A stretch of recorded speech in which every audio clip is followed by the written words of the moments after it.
Alors, bonjour à tous, j'espère que vous allez bien. Vous m'avez manqué. Bon, eh ben écoutez, Black Panda Mining, bienvenue donc sur la chaîne donc dédiée au mining par microprocesseur. Ici, on parle donc de minage par CPU, minage par microprocesseur, et on essaie de souvent trouver des petites pépites qui peuvent rapporter gros. Voilà. Donc, écoutez, comme promis, un peu tardivement, ce petit épisode-là pour vous livrer une super petite pépite qui, j'espère, va vous permettre de vous gaver, qui aujourd'hui fait l'objet donc de cette vidéo-là. Donc, quelques petits soucis, hein, hélas, à titre personnel, hein, liés à mon petit chien, puisque, bon, bref, je vais pas parler énormément de ce sujet-là, hein. Quand on perd une bête, c'est pas évident. Donc toujours à la recherche de mon chien, mais c'est pas grave. Ça ne nous empêche pas, malgré tout, de pouvoir, écoutez, privilégier l'objet de cette chaîne, à savoir le minage par CPU. Alors, vous avez peut-être dû voir l'objet de la présentation de cet épisode. On va parler aujourd'hui d'une petite pépite, d'une crypto qui s'appelle Zephyr. Voilà, donc je vais vous montrer, et je vous dis tout aujourd'hui dans cet épisode, de comment on le mine, quel type de mineur, quels sont les les meilleurs overclock pour pouvoir donc maximiser le rendement de cette crypto qui se mine par microprocesseur. On se rejoint derrière l'écran et encore une fois, bienvenue sur Black Panda Mining TV.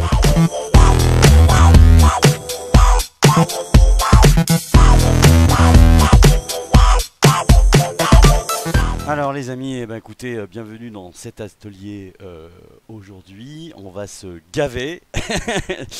Donc bon, dans cet épisode, comme je vous l'avais indiqué en préambule, on va donc aborder la crypto donc Zephyr, hein, qui est sortie pas plus tard qu'il y a à peu près une petite semaine, et qui, bien évidemment, votre serviteur préféré dans le minage par CPU a trouvé comment pouvoir encaisser un max avec cette petite crypto. Alors, on raconte pas de crack, hein. J'intitulais en préambule autour d'un 25 USDT par jour. Je peux vous dire qu'on y est. Alors, en fonction de la difficulté, hein, ça commence à prendre de plus en plus de valeur. Alors, ce qui est intéressant, et ça me fait plutôt plaisir, je vous dirai pourquoi. Parce qu'on est sous l'algorithme, donc pour miner cette crypto-monnaie, sous l'algorithme RandomX. Voilà. Donc RandomX, célèbre, hein, bien évidemment, pour Monero, pour XDAG, hein, qui fait que donc sous ce type d'algorithme, les échanges de monnaie sont intraçables, donc incognito. Et qui fait aussi que sur minage par CPU, c'est assez simple, donc dans les réglages, notamment sur la partie minage, hein, au niveau overclock, pour pouvoir paramétrer votre microprocesseur. Alors c'est vrai que c'est aussi intéressant parce qu'on peut faire un parallèle entre finalement RandomX, hein, et puis Ghost Rider, hein, parce que les overclocks sont pas du tout les mêmes. Alors c'est vrai que sous Ghost Rider, on a une espèce de variation, hein, du hash rate qui est assez up and down, hein, alors que contrairement à un RandomX, où la plupart du temps vous aurez un hash rate qui est assez souvent linéaire, hein.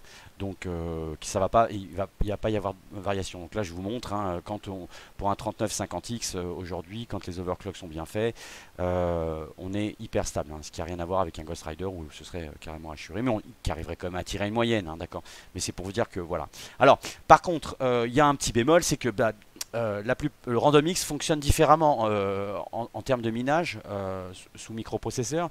C'est-à-dire que globalement c'est un algorithme qui nécessite d'avoir pas mal de RAM. Voilà. Donc globalement, je vous dirais pas cette fois-ci, si vous avez 16 Go de RAM, c'est pas grave. Le profil XMP, c'est pas grave de l'activer. Si, là, faut y aller pleine balle. Donc plus vous avez de RAM, mieux c'est. Activer votre profil XMP, c'est aussi top pour augmenter ou optimiser le hash rate. Et puis alors, bien évidemment, là on va jouer sur des overclocks où forcément ça va chauffer un peu. Donc en termes de ventirad, le classique de chez AMD sera un peu light, hein. Vous voyez là, moi, la plupart de ma ferme, comme vous avez pu le voir, on est équipé des petits ventirad AMD fournis bien souvent donc avec les microprocesseurs. Là, globalement, si vous avez des ventirades plus costauds, je pense que ce sera intéressant. Pourquoi? Parce que bon, vous voyez là, moi je suis à 74 degrés, ça peut monter à 80. et en l'occurrence sur un overclock concernant RandomX, c'est pas mal d'augmenter le voltage. Le corps CPU, vous pouvez le laisser en fonction d'un 3900X par exemple à 36. Mais par contre sur le corps voltage, bon, vous pouvez monter à 1.04, c'est pas mal, plus d'un volt. Et là vous allez vraiment augmenter en termes de rendement, mais par contre ça va chauffer plus. Donc qui dit chauffer plus aussi dit consommation watt un peu plus importante. Donc il faut arriver à trouver un juste équilibre. Voilà, bon moi je conseille 1.05. Après à vous de faire vos tests, de voir ce que ça donnera en fonction de vos rigs de minage, quoi. Donc tout ça pour dire que aujourd'hui sur la famille, hein, puisque je privilégie toujours les familles des 3900X ou 3950X, les séries 3000 de chez AMD pour miner, on a donc une moyenne qui est de l'ordre donc de 12 à peu près pour un 3900X, et puis pour un 3950X à peu près de 13,4 voire parfois plutôt 14-15, hein. Si vous avez plus de RAM, parce que là je suis un peu light, vous pouvez peut-être même le monter à 16, hein, donc n'hésitez pas, mais c'est surtout pour vous donner une indication moyenne. Voilà. Je suis pas allé sur le 3990 parce que moi sur le 3990 j'ai des soucis, c'est l'équivalent de 4 ou 4 3900X ou 3 3950X. J'ai un problème avec RandomX, j'ai beau balancer 32 ou 64 Go de RAM, ça décolle pas plus de 10K, donc je sais pas. Je crois qu'il faut que je me penche vraiment sur comment j'arrive à paramétrer le setup de ma ROG Zenith 2 Extreme, parce que franchement c'est pas l'idéal. Donc je reste en déro, hein, parce que Uranus sous déro me gère très bien le 3990X de façon linéaire sur le Hachette, et puis bon, j'ai une rentabilité assez certaine qui reste intéressante. Alors pour revenir sur le sujet qui nous intéresse aujourd'hui, donc de Zephyr, je vous laisserai en lien de la description le site internet pour que vous puissiez vous en inspirer. Je vous donnerai aussi le lien de la pool, hein, puisqu'on trouve sous Mining Postal Zephyr qui en a donc maintenant 3, il y en avait 2 avant-hier, une il y a 3 jours. Donc entre Ekapool et Zephyr Protocol. Alors bon, entre les deux, je dirais qu'Ekapool a l'intérêt d'avoir un relais Europe, sur lequel donc effectivement vous allez avoir moins de latence, hein, quand vous minez. Donc c'est pour ça qu'on voit qu'aujourd'hui le hashrate il est essentiellement concentré sous Ekapool, avec un mode solo. Bon ben là ça dépend de ce que vous avez, hein, pour les grosses fermes, hein, qui est assez important au niveau de la commission. Mais par contre sur la notion de partage, pour nous je dirais mineurs de microprocesseurs qui pourront avoir des fermes entre 12 et 15 ou 20 ou une trentaine de processeurs, 1% en partage de commission, c'est pas le drame, ça peut aller. Alors classiquement, comme d'habitude ici, hein, je vous montre comment on le mine, hein. Donc je vous ai expliqué pour la partie overclock. Il faut aller chercher le portefeuille. Donc là, je vous mettrai aussi, hein, bien évidemment le lien pour récupérer le portefeuille, mais tout simplement sur le site internet, hein. Vous descendez tout en bas de la page Zephyr, et puis vous trouverez bien évidemment les 4 types de portefeuilles qui vous vont bien. Sous Windows, voilà, il n'y aura plus qu'à télécharger le portefeuille sous Windows. Alors il y a une petite spécificité, hein, je vous livre aussi un petit package, hein, bien évidemment, puisque pour piloter la partie installation de wallet, et bien souvent je ne vais pas vous livrer à vous-même comme ça, il y aura une petite particularité qu'on va aborder en première partie sur l'aspect wallet, hein. Et puis après on va rentrer dans le vif du sujet sur le paramétrage donc de la flysheet, donc de la feuille de route à mettre sous iOS, puisque principalement je suis sous iOS, mais la pool vous donnera, on ira dessus tout à l'heure comment paramétrer ça aussi. Et puis bien évidemment le gros du gros, c'est comment on encaisse aujourd'hui cette petite monnaie pour arriver à 20, 25, bon, pour une douzaine de processeurs USDT par jour. Puisque là, sur Mining Pool Stat, effectivement, c'est un coin qui vient d'arriver il y a quelques temps, mais vous voyez qu'il n'est pas listé. Sauf que Black Panda a trouvé comment vous pouvez encaisser un maximum avec, et sous un exchange. Voilà. Donc, je vous dirai ça en fin d'épisode. Donc, classiquement, quand vous allez vouloir vous télécharger la wallet, donc vous allez aller sur Download. Ok, il va vous proposer donc de télécharger ça sous zip. Vous allez le récupérer, l'installer, d'accord, avec dans le répertoire qui vous voit bien. Et alors il y a tout simplement un fichier que vous allez devoir donc récupérer avant donc de lancer la wallet, hein, pour créer votre portefeuille. Avant même de lancer le portefeuille, alors moi je conseille la GUI Wallet, hein, puisque elle est assez ergonomique, assez conviviale, comme vous pouvez le voir ici. Voilà, donc on a moi, voilà, je la trouve plus intuitive. Et puis vous verrez aussi pour récupérer les transactions, il y a une petite manip à faire, hein. Donc il faut vraiment bien écouter dans cet épisode-là. Donc avant toute chose, vous allez lancer le fichier Zephyr exe. Pourquoi? Parce que ça, c'est ce qui vous permet de mettre à jour la blockchain sur votre PC. Ok, et puis de pouvoir après lancer votre Givalet. Alors là, vous voyez, ça s'est coupé parce que je l'avais déjà lancé. Vous lancez d'abord zephyrrd.exe qui va vous télécharger la blockchain, vous mettre à jour. Et une fois que c'est fait après, vous n'aurez plus qu'à lancer donc la wallet Gui pour pouvoir créer votre wallet. Alors là, on est arrivé en fin de process pour la création de cette wallet, hein. Mais vous verrez, c'est très simplement expliqué, hein, avec un passe-phrase. Vous arrivez, il vous accorde votre adresse de portefeuille, mot de passe, et puis une fois que c'est paramétré, vous verrez que ce sera directement synchronisé dans cette partie-là, et puis tout simplement aussi connecté. Donc comme ça, vous aurez votre wallet qui est en place. Ok. Donc une fois que ça c'est fait, bon bah il n'y a plus qu'à aller après sur la partie iOS, hein. Donc pour ceux qui connaissent déjà, je pense, ou ceux qui ne connaissent pas, il faut aller créer votre portefeuille, donc Zephyr. Donc une fois que vous créez votre portefeuille Zephyr avec l'adresse wallet, vous n'avez plus qu'à aller donc dans une feuille de route à déterminer. Et puis dans cette feuille de route, une fois que vous avez déterminé votre portefeuille, eh bien, il suffira tout simplement donc de spécifier sur quelle pool vous allez miner et quelle adresse de pool vous allez pouvoir miner, et puis après derrière quel mineur vous allez choisir. Alors je préconise XMRig. Vous pouvez passer par SRB Multi si vous le voulez, hein, si vous êtes en dual mining sur par exemple des GPU, c'est pas un problème. Maintenant moi sous XMRig je trouve que RandomX ça cartonne, donc du coup on y va. Par contre, petite spécificité, sous XMRig, si vous laissez la config de base en full Fried, donc au nombre de Fried maximum, ça va chauffer et ça va planter. Votre load average il va partir en live, qui plus est en plus avec des overclocks que vous auriez tendance à travailler à la hausse. Donc là je conseille vraiment de limiter sous XMRig la partie Fried, se mettre légèrement en dessous du maximum de Fried, hein. Si vous en avez 32 pour un 3950X, bah, vous en mettez 30, 31, 30, hein. Et puis pour un 3900X, si vous avez 24 Fried, vous en mettez 22, 23 quoi. Voilà. Et là ça vous permettra de pas faire péter le load average, et puis de rester de façon assez linéaire sur un load average assez correct autour de 30, hein. Et puis qui vous permettra aussi d'avoir à peu près 100% donc, des shares partagés quand vous êtes sur la pool. Alors je vais juste ouvrir la flysheet, comme ça je vous montre aussi le paramétrage. Je vous laisserai bien évidemment la ligne de commande donc pour pouvoir déterminer le nombre de Fried pour l'algorithme RandomX sous XMRig.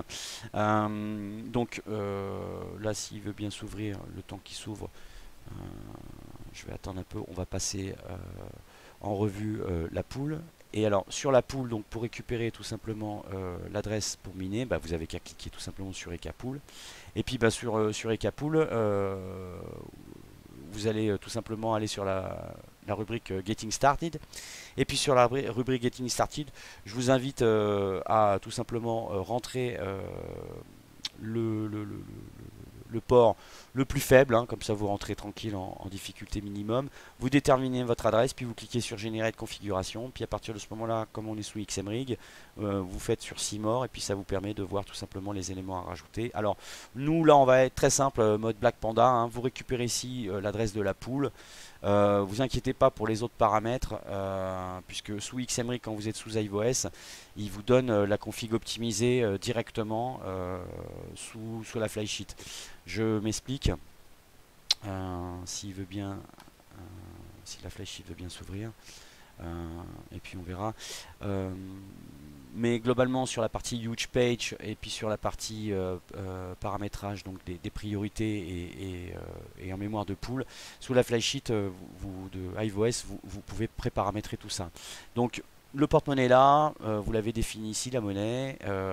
Ici vous mettez configurer, vous choisissez XMRig, et puis dans la partie configuration du mineur, là vous allez rentrer directement sous XMRig, puis vous allez tout simplement copier-coller l'adresse de la pool au port 33, déterminer votre algorithme. Et puis c'est là donc tout simplement sur la ligne de commande que je vous redonnerai, que vous n'aurez plus qu'à mentionner ici le nombre de Fried qu'il vous faudra pour éviter donc saturer le load rafresh. Sur le CPU HugePage en RandomX, il est déjà pré-paramétré sous le format XMRig là, disponible sous iOS. Et c'est un 2.4.8 et ça marche très bien. Donc allez-y, hein, vous sélectionnez un 2.4.8, vous mettez CPU on. Bien évidemment, faites attention sur la donation, ici sur l'argument de bien mettre 1 parce que sinon par défaut vous êtes à 5. Donc bon, voilà, hein, maintenant vous faites comme vous voulez. Mais bon, déjà 1 c'est pas mal, vous le déterminez et puis vous envoyez sur la lune et puis c'est parti, hein, tout simplement quoi. Et là vous commencerez à accumuler vos petits, hein, donc là bon, vous voyez sur ma petite ferme, bon 139,90, je suis autour d'un 125K à peu près, donc pour une dizaine de processeurs quoi. Et alors, donc on rentre dans le vif du sujet. Pour une moyenne qui est de 125K, eh ben, vous arrivez à peu près à une moyenne comment on appelle ça, de coins drainés qui est de l'ordre de 20 à 25, ça va dépendre de la difficulté. Là on est encore sur des difficultés qui sont pas hyper élevées. Donc hier, vous voyez, j'en ai pris 26, aujourd'hui je suis à 8, donc d'ici ce soir je serai au moins une vingtaine. Et puis la poule vous enverra vos paiements. Alors attention, si à un moment donné vous vous dites tiens, c'est curieux, sur ma wallet j'ai pas ce que la poule est censée m'envoyer, eh ben, très simplement il faudra pas hésiter à aller donc sur le TX, hein, le hash de la transaction que la poule, sur laquelle la poule vous a envoyé vos rewards ici, et puis tout simplement récupérer le TX, hein, de l'ID, le TXH là, de l'ID, le copier ici là comme ça, et puis au niveau de la wallet, aller dans la partie settings, et puis dans scan transaction ici, vous n'aurez plus qu'à rentrer le TX, à le coller ici tout simplement, et puis une fois que vous l'aurez collé, ça viendra se créditer directement sur la wallet. Il peut y avoir de la latence, donc si pour ceux qui n'ont toujours pas reçu leur reward de la poule, n'hésitez pas à passer par là pour pouvoir récupérer vos rewards. Une fois que vous avez vos rewards sur votre wallet, vous allez me dire bah oui, bon bah d'accord, tu nous as parlé de sous, donc maintenant ils sont où? Eh ben ils sont cachés. Et je vous dirai pas, non je plaisante. Alors, très simplement, il faut toujours être curieux, hein. Donc ça va pas tarder à être listé sur d'autres exchanges, mais globalement, si vous allez sur Meinimpoolstat là, et puis vous descendez un petit peu plus bas, vous allez voir qu'il y a donc plusieurs liens ici entre l'Explorer, le site internet, et puis il y a surtout sur le profil Bitcoin Talk là. Et si vous cliquez sur le profil Bitcoin Talk, vous allez donc lire un petit peu les specs un peu du coin, et puis vous allez trouver tout simplement en bas ici un petit exchange bien caché et qui vous permet d'aller changer vos coins. Et je peux vous dire que j'ai été très agréablement surpris, puisque quand je me suis inscrit, non seulement c'est un exchange qui est hyper sympa parce qu'il ne vous demande pas 154 000 pièces d'identité ou je ne sais quoi, vous créez tout simplement votre petite wallet. Et puis à partir du moment où vous créez votre petite wallet, eh vous avez une adresse de dépôt qui vous est indiquée ici. Donc sur ce petit exchange, vous avez donc ici une petite adresse de dépôt à récupérer une fois que vous vous êtes inscrit. Et puis à partir de ce moment-là, vous n'avez plus qu'à aller sur Deposit. Et quand vous allez sur Deposit, vous récupérez ici votre adresse de dépôt. Et puis vous n'avez plus qu'à virer vos coins dessus et vous allez les changer. Et moi je peux vous dire donc que je les ai changés. Et en les changeant, j'ai été très agréablement surpris, hein, puisque j'ai encaissé pour 24 ZEF au cours de 1.20 hier, hein. Aujourd'hui on est autour d'un 1 euro, enfin 1 USDT, vous encaissez 20 USD, voilà, au change. Donc très satisfaisant. À partir du moment où vous allez sur ce petit exchange là, vous êtes tranquille, vous déposez vos coins, vous n'avez plus qu'à les changer au taux qui vous intéresse le mieux. Et comme on est en ce moment entre 80 centimes et 1.50 USDT par ZEF, vu que vous en encaissez 24 à peu près pour une ferme de 12, ça vous fait du 25 USDT par jour. Voilà, donc c'était la petite spécificité complémentaire by Black Panda. Il fallait tout simplement aller chercher dans la partie Bitcoin Talk le lien qui vous amène discrètement sur la petite plateforme exchange là, et qui sur cette petite plateforme exchange là après vous permet tout simplement de pouvoir déposer vos coins et puis de pouvoir les changer et puis encaisser un maximum. Voilà les amis, donc écoutez, je crois qu'on a fait le tour pour pour cette petite pépite. J'espère que écoutez, la difficulté va pas trop augmenter pour qu'on puisse tous encaisser un max correctement. Ceux qui sont pas profanes n'auront pas lieu de se dire ah bah tiens c'est pas listé donc du coup je laisse tomber, je vais peut-être pas y aller. Et puis ceux qui sont malins et qui ont suivi les épisodes de Black Panda, ils pourront là effectivement se gaver. Et j'espère le plus longtemps possible. Voilà les amis, bon écoutez, portez-vous bien, je vous dis à très bientôt, et puis on se tient au courant donc pour la suite des épisodes, et puis je vous souhaite à tous un bon minage, et bon courage, allez, ciao ciao les gars.